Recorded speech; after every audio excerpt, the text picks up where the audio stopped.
వి gold trusted gold buyers తాకట్టులో ఉన్న బంగారాన్ని విడిపించి ఈ రోజు ఉన్న మార్కెట్ ధరకే కొనబడును.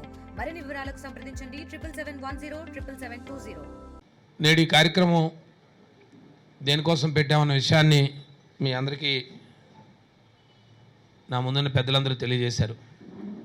గౌరవనీయులు ఈ రాష్ట్ర మాజీ ముఖ్యమంత్రి వర్యులు వైఎస్ఆర్ పార్టీ జాతీయ అధ్యక్షులు వైఎస్ జగన్మోహన్ రెడ్డి ఆదేశాల మేరకు, అలాగే గౌరవనీయులు పెద్దలు మన శాసనమండలి సభ్యులు, శాసనమండలి ప్రతిపక్ష నేత పెద్దలు బొత్స సత్యనారాయణ గారి సూచనల మేరకు మనం రేపు 9వ తారీఖుని తలపెట్టిన ఈ రాష్ట్రంలో, ముఖ్యంగా ఈ జిల్లాలో రైతాంగం కోసం రైతులు ఎదుర్కొంటున్న ముఖ్యమైన సమస్య ఈ ఖరీఫ్ సీజన్లో ఎరువులు, అలాగే ఎరువుల్లో ప్రధానమైన యూరియా కొరత వల్ల, అలాగే రైతుల కోసం ప్రధానమైన సమస్యలు, రైతులు ఎదుర్కొంటున్న అనేక ఇబ్బందుల్ని ఈ ప్రభుత్వం దృష్టికి తీసుకురావాలని పెద్ద ఎత్తున రైతుల్ని సమీకరించి వైఎస్ఆర్ పార్టీ ఈ ప్రభుత్వం మీద దృష్టికి తీసుకురావడానికి ఒక రెవెన్యూ డివిజన్ కార్యాలయానికి వెళ్ళి ఒక మెమరాండం సమర్పించాలని చెప్పి పార్టీ ఆదేశాలు జారీ చేసింది. తదకు అనుగుణంగా మరి ముఖ్యంగా విజయనగరం జిల్లాలో 3 రెవెన్యూ డివిజన్ కార్యాలయాలు ఉన్నాయి. ఒకటి విజయనగరం, బొబ్బిలి, చీపురుపల్లి. మరి విజయనగరం రెవెన్యూ డివిజన్ పరిధిలో ఉన్న శాసనసభ నియోజకవర్గాలు, కొన్ని మండలాలతో ఈరోజు మనం సమావేశం ఏర్పాటు చేసుకున్నాం.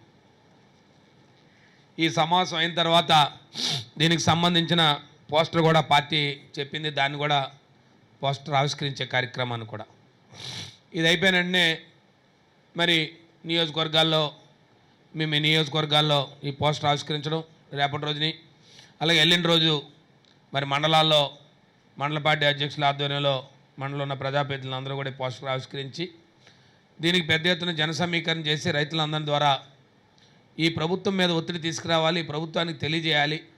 ఒక ప్రతిపక్ష పార్టీ బాధ్యతగా అధికారం ఉంటే ప్రజల కోసం పనిచేస్తాం, అధికారం లేదు కాబట్టి ఈరోజు ప్రతిపక్ష పార్టీగా ప్రజల తాలూకు ఇబ్బందులు ప్రభుత్వానికి తెలియజేయాలనే ఉద్దేశంతోనే ఇవాళ ఈ కార్యక్రమం. మన ఈ ప్రభుత్వం, ఈ కూటమి ప్రభుత్వం ఏర్పడిన తర్వాత మన ప్రతిపక్ష పార్టీకి అనేక కార్యక్రమాలు చేస్తాం.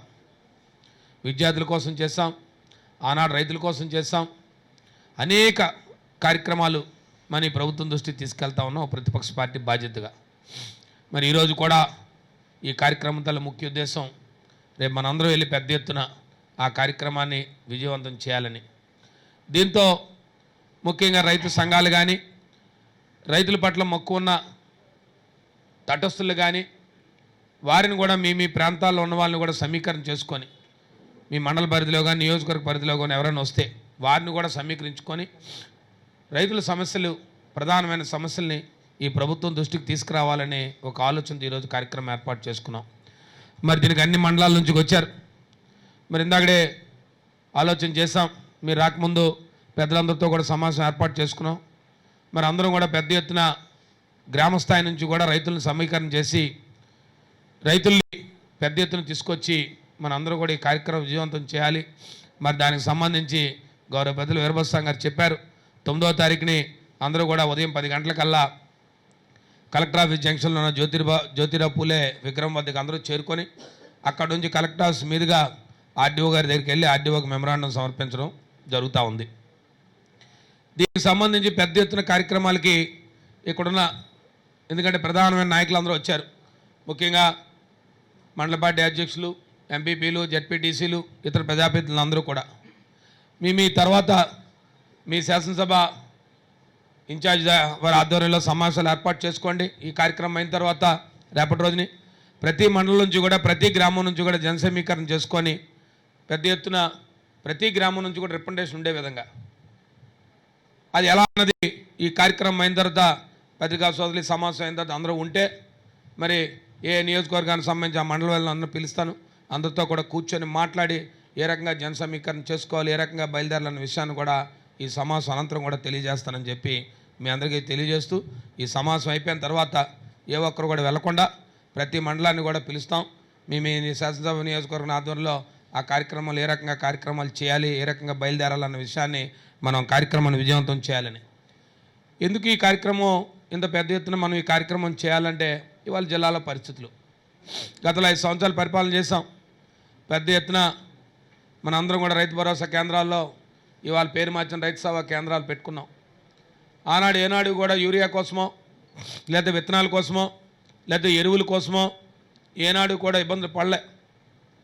ఓ ప్రభుత్వం ఏర్పడిందంటే రేపు ఖరీఫ్ సీజన్ వస్తుంది, ఈ జిల్లాలో ఏ పంటలు వేస్తారు, ఆ పంటలకు కావాల్సిన ఎరువులు ఏంటని చెప్పి ముందు ఎత్తున ప్రతి నెల కూడా మనం అడ్వైజరీ బోర్డు సమావేశం పెట్టుకునేవాళ్ళు.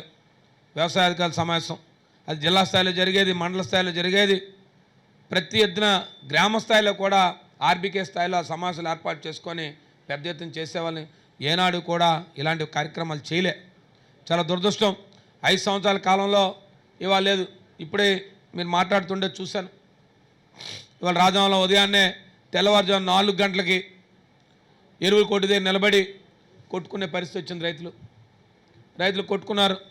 నేను ఇప్పుడే మీరు మాట్లాడుతూ ఉంటే మొబైల్ ఓపెన్ చేస్తూ ఉంటే వస్తూ ఉన్నాయి ఓ పక్క వీడియోలు. ఇలాంటి దుర్భరమైన పరిస్థితి. ఓ పక్క తెల్లవారు 4 గంటలకే ఓ పక్క ఆర్ఎస్కేకి వస్తే ఆ గ్రామం అంతా కల్లా ఆర్బీకే మీద పడిపోతున్నారని చెప్పి ఎరువులు పంచలేని దృష్టి పోలీసులు పెట్టి పంచుకునే దుర్బలమైన పరిస్థితి. అసలు ఒక ఆలోచన లేదు ఈ ప్రభుత్వానికి. ఈ జిల్లాలో ఉన్న ప్రజాప్రతినిధులకు కానీ లేదు ఈ జిల్లాల అధికారులు కానీ సమన్వయం లేదు. ప్రజాప్రతినిధుల తాలూకు తీరు ప్రజాప్రతినిధులది.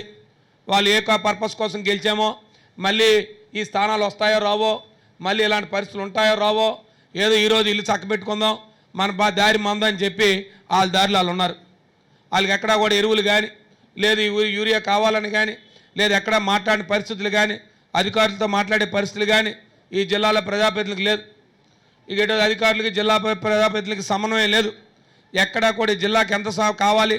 గతంలో సత్యబాబు గారి నాయకత్వంలో నేను కానీ ఈ వేదిక మీద ఉన్న ఆరోనుడు పెద్దలందరూ ప్రజాప్రతినిధులకు ఉన్న వాళ్ళందరం కూడా ఒక సమావేశం ఏర్పాటు చేసుకునేవాళ్ళు. ఈ జిల్లాకి ఎంత డిమాండ్ ఉంది, ఈ రాష్ట్రంలో ఎంత డిమాండ్ ఉందని చెప్పి వారు రాష్ట్ర స్థాయిలో చూసేవారు. జిల్లా స్థాయిలో మేము అందరం కూడా చూసి ఎక్కడ కూడా ఇబ్బంది లేకుండా చూసేవాళ్ళం. ఈ ఉమ్మడి జిల్లాలో చూస్తూ ఉంటే ఆనాడు కుర్పా నుంచి నేడు ఎస్కోట్ కాన్స్టిట్యున్సీ వరకు చివరి వరకు కూడా చేసేవాళ్ళు. కానీ ఇవాళ ఆ జిల్లాలో పరిస్థితి లేదు. మరి వాళ్ళు వ్యవసాయ శాఖ మంత్రులు ఉన్నారు. ఇందాడే పెద్దలు చెప్పినట్టు వారికి రైతాంగం అంటే అవహేళన. ఈ ప్రాంతంలో రైతు కుటుంబంలో పుట్టామని చెప్తా ఉంటారు, సమావేశాల్లో చెప్తారు మేము రైతు కుటుంబం నుంచి వచ్చాం, మేము సామాన్యులు అని చెప్తారు. కానీ మీరు మాట్లాడే మాటలు చూస్తే రైతులు అవహేళన చేయడం, రైతులంటే నిర్లక్ష్యత, రైతాంగం అంటే మీకు ఎక్కడా కూడా మీ పెద్దల దగ్గర నుంచి మీ కింద వరకు కూడా ప్రజాప్రతినిధులకు అందరికీ కూడా వ్యవసాయం అంటే మీకు కిట్టదు. రైతులంటే మీకు పూర్తిగా రైతుల విషయాలన్నా రైతు సమస్యలన్నా మీ అందరికీ కూడా చాలా ఇబ్బంది కలిగే పరిస్థితులు. ఎందుకంటే చూస్తూ ఉన్న మీ మాటలు చాలా చులకమైన మాటలు, అవహేళన మాటలు. రైతులు తెల్లవారుజాము 4 గంటలకు కూర్చుంటే మీరు మాట్లాడే మాటలు, ఏ బఫే భోజనాలకు వెళ్తే రైతులు నిలబడరా, భోజనాలకు వెళ్తే తీసుకోరా, ఆ మాత్రం యూరియా బస్తా కోసం నిలబడాలని ఈ వేదిక ద్వారా అడుగుతా ఉన్నాం. ఎందుకు నిలబడాలి, దేనికోసం నిలబడాలి? మీకు ఓట్లు వేసామని మీ ప్రజాప్రతినిధులు అయ్యారని చెప్పి రైతాంగం అందరం వచ్చి నిలబడాలా? ఎట్టి బస్సులో ఊరుకునేది లేదు. ఎట్టి బస్సులో అలాంటి కార్యక్రమాలు అయితే ఎట్టి బస్సులో ఊరుకోం. దీనికోసం మీరు మమ్మల్ని అవహేళన చేస్తున్నారు. ఈ రైతాంగం తరపున ప్రతిపక్ష పార్టీగా వైఎస్ఆర్ పార్టీ చెప్తా ఉంది, ఎట్టి పరిస్థితుల్లో కూడా మీ మాటలకు తగు జవాబు చెప్పే పరిస్థితులు ఏర్పడతాయి. మీరు తగిన బుద్ధి చెప్పే పరిస్థితులు వస్తాయి రాబోయే రోజుల్లో. దేనికోసం మేము నిలబడతాం? మీకు ఓట్లు వేసినందుకు మేము రైతులు వచ్చి భోజనాలు ప్లేట్లు పట్టుకునేంత విధంగా మీరు అవహేళనగా మాట్లాడతారా? ప్రభుత్వ బాధ్యత కాదా మీకు? రైతు భరోసా కేంద్రాలు కట్టాం. రైతు భరోసా కేంద్రాల్లో గత ప్రభుత్వం ఏ రకంగా చేసిందో మీ కంటికి కనపడలేదా? మీ గ్రామంలో నిమ్మాడి గ్రామంలో ఏ రకంగా వ్యవసాయం ఆనాడు వ్యవసాయ అధికారులు వచ్చి మీ అగ్రికల్చరిస్ట్ వచ్చి మీకు ఆ రోజు ఎరువులు కానీ విత్తనాలు కానీ ఏ రకంగా పంచామో మీకు తెలీదా? మీరు ఒక శాసనసభ్యుడిగా ఆనాడు ఉన్నారే టెక్కల్లో. ఇదే మాటను ఆ రోజు మీరు ఎందుకు అనలేకపోయారు? ఈరోజు ఎందుకు మీరు మాట్లాడుతున్నారు ఇలాంటి మాటలు? ఇది చాలా మంచి దురదృష్టకరమైన మాటలు మాట్లాడుతూ ఉన్నారు. ఇది మంచి విధానం కాదు. కాబట్టి ప్రభుత్వానికి గట్టిగా చెప్పాలన్న ఆలోచనతో ఒక ప్రతిపక్ష పార్టీ బాధ్యతగా జగన్మోహన్ రెడ్డి గారి నాయకత్వంలో ఇవాళ అందరం కూడా రైతాంగానికి అందరం కూడా రైతుల తరఫున పోరాటం చేయడానికి ఇవాళ మీ అందరి దృష్టి పెడుతున్నాం. మీరు పెడతామని పెడతారా లేదా అది పక్కన పెట్టండి. కానీ రాబోయే రోజుల్లో ఖచ్చితంగా మిమ్మల్ని ప్రజాక్షేత్రంలో దోషులుగా నిలబెట్టే కార్యక్రమాన్ని మాత్రం ఖచ్చితంగా చేస్తామని మాత్రం చెప్తా ఉన్నాం. అంతేగాని మీరు కేవలం కలబొల్లి మాటలు చెప్తారు, అంకీలు చెప్తారు, గంగవరం పోర్టుకు వచ్చిందని చెప్తారు, లేకపోతే కరకల్ పోర్టుకు వచ్చిందని చెప్తారు, లేకపోతే దారిలో లారీ వస్తుందని చెప్తారు. ఎవరు కూడా ఓ పక్క చూస్తే ప్రైవేట్ మార్కెట్లో చూస్తే 300 రూపాయలు ఎరువు బస్తాను తీసుకొచ్చి 500 రూపాయలకు అమ్ముతారు. ఈ పక్క విజిలెన్స్ దాడులు, ఓ పక్క నుంచి విజిలెన్స్ ఎందుకు వచ్చింది ఈ పరిస్థితి? ఎందుకు గతంలో ఇలాంటి పరిస్థితి రాలేదు, ఇవాళ ఎందుకు వచ్చింది ఈ పరిస్థితి? కేవలం మీ తాలూకా ఉదాసీనత వైఖరి, మీరు తాలూకా నిర్లక్ష్య వైఖరి. మీరు ఒక వ్యవసాయ శాఖ మంత్రిగా ఉంటూ ఈ ప్రాంతంలో ముఖ్యంగా ఉత్తరాంధ్ర ప్రాంతం అంతా కూడా వ్యవసాయ ఆధారిత ప్రాంతం. ఈ ప్రాంతంలో రైతులకు సమయానుకూలంగా మనం అందించాలనే విషయాన్ని మీరు ఆలోచన చేయలేదు. కేవలం ఈ రైతులకు పెట్టుబడి కోసం గత ప్రభుత్వం 20,000 రూపాయలు ఆనాడు రైతు భరోసా కింద 13,500 రూపాయలు సమయానికి ఇచ్చేవాళ్ళం. గరీబ్ మీరు ఉట్టిమాలిన ఒక సంవత్సరం 20,000 రూపాయలు కొట్టారు. మొట్టమొదటి సంవత్సరం మీ ప్రభుత్వం ఏర్పడిన సంవత్సరం 20,000 రూపాయలు ఏర్పడలేదు. ఇవాళ 13,500 ఇవాళ కేవలం 7,000 రూపాయలు ఇచ్చారు. ఇచ్చి మీరు మహా గొప్పలు చెప్తా ఉన్నారు. ఈ జిల్లాలో 20,000 మందికి ఇవ్వలేదు. మీరు లెక్కలు తీయండి. ఈ రాష్ట్రంలో 7 లక్షల మందికి ఎందుకు తగ్గారు? గత ప్రభుత్వం ఇచ్చిన రైతులు వాళ్ళ అనర్హులు ఎందుకు అయ్యారు? చెప్పండి వాళ్ళ అనర్హులు అని చెప్పి. మీకు ఈ గత ప్రభుత్వం రైతులకి అనర్హులకి ఇచ్చిందని చెప్పండి. చెప్పే నాదుడు లేడు. పీజీఆర్ఎస్ అని చెప్తారు. అగ్రివేస్కి వెళ్ళి అడిగితే ఒక కాగితం ఇస్తే దానికి సంబంధించిన రాదు. ఇది ఇవాళ జరుగుతుంది రాష్ట్రంలో కానీ జిల్లాలో కానీ జరుగుతుంది. ఎవరు కూడా రైతాంగం కోసం పట్టించుకునే పరిస్థితులు లేవు. ఇవాళ సొసైటీలకు ఇస్తారు. గతంలో సొసైటీలకు ఎక్కడ ఇచ్చేవాళ్ళం అంటే ఎక్కడైతే రైతు సేవా కేంద్రాలు లేకపోతే అక్కడ సొసైటీలకు ఇచ్చి ఆ సొసైటీ ద్వారా రైతులకు అందజేసే కార్యక్రమం చేశాం. ఇవాళ సొసైటీలకు ఇస్తే ఏం చేస్తారు? తెలుగుదేశం పార్టీ నాయకులు ఆటోల్లో బళ్ళలో పట్టుకెళ్ళిపోయి మీకు నచ్చినట్టు అమ్ముకునే కార్యక్రమాలు చేస్తారు బ్లాకుల్లో. కనీసం కట్టడి చేసే పరిస్థితి లేదు, ఎవరు అడిగే పరిస్థితి లేదు. అధికారులు అడిగితే మేమేం చేయగలం సార్, మా దగ్గర అలాట్మెంట్ వస్తేనే కదా మేము ఇవ్వగలం, లేకపోతే మేమేం చేయగలం అని చెప్తారు. వాస్తవమే. అధికారులు ఏం చేస్తారు? ప్రభుత్వం నుంచి వస్తేనే సరఫరా చేస్తారు తప్ప అంతకు మించి అధికారుల చేతిలో ఏమీ లేదు. ఇది ఈ జిల్లాలో జరుగుతుంది. ఇవన్నీ కూడా రైతుల తరఫున మనం చేయాల్సిన బాధ్యత మనకుంది. ఏదో ప్రతిపక్ష పార్టీ బాధ్యత కదా, మన ఎన్నికల్లో ఓటమి చెందాం, మళ్ళీ ఎప్పుడు ఎన్నికలు వచ్చినప్పుడు చూద్దాంలే ప్రభుత్వం కాదు. ఓ ప్రతిపక్ష పార్టీ బాధ్యత ఏంటంటే ఖచ్చితంగా ఈ రైతాంగం తరఫున ప్రజలకు ఏ సమస్య వచ్చినా ఆ సమస్యని ఖచ్చితంగా ప్రజల తరఫున మనం పోరాటం చేయాల్సిన బాధ్యత మనకుంది. కాబట్టే ఇవాళ మనం వెళ్ళి ఖచ్చితంగా ఆ కార్యక్రమాన్ని చేయాలి. ఆ కార్యక్రమాన్ని చేద్దాం.